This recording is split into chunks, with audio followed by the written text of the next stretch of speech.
police say they are working every angle to find out who is behind hateful vandalism. Yeah, just last night, there was an emotional show of solidarity. The community gathered to stand against racist, anti-Semitic, and homophobic graffiti found at two shopping centers. Our Matthew Torres was there last night.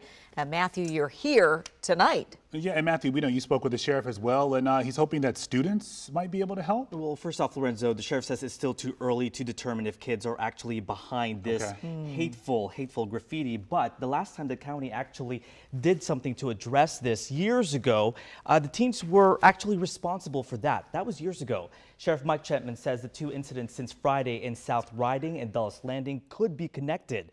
He is now hoping students who may have information will come forward. Chapman is stressing one way to do that is through an app called Safe to Talk. The county implemented this after the Stoneman Douglas High School shooting in Florida. The sheriff says students and parents can use this app more to report a variety of safety concerns and issues anonymously, including tips on this current case. When you're looking at ways to get information on something like this, kids might be reluctant to come forward. They don't want their faces known. They might want to give us information, but they don't want anybody to know it was them that gave us the information. So what it does is gives us the ability to follow up on leads that could help us actually solve this case. The app is monitored 24/7 by dispatchers. Since it began in 2019, the office received more than 230 anonymous reports. All right, Matthew, let's talk about the timing here. This comes as Virginia Governor Glenn Youngkin released a new report on how to combat anti-Semitism in the Commonwealth. You've been reading through that report as well, and what does it say?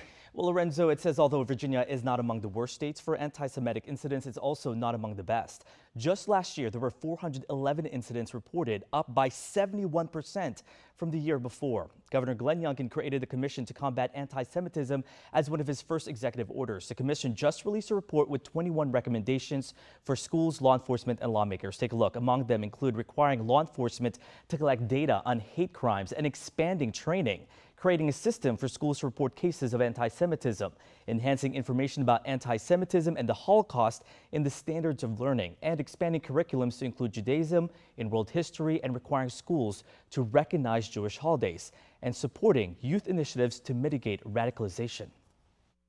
I'm really hoping that this Virginia Commission and its report can serve as a model for other states and localities. And this is really what we need across the country.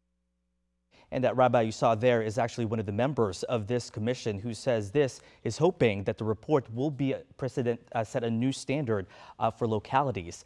And the report also mentioned how it doesn't help when public figures have made anti-Semitic assertions.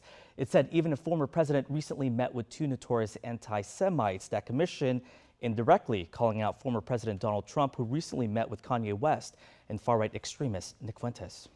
Yeah, this is clearly a big issue. Hopefully this commission will be a big part of the solution. Matthew, thank you.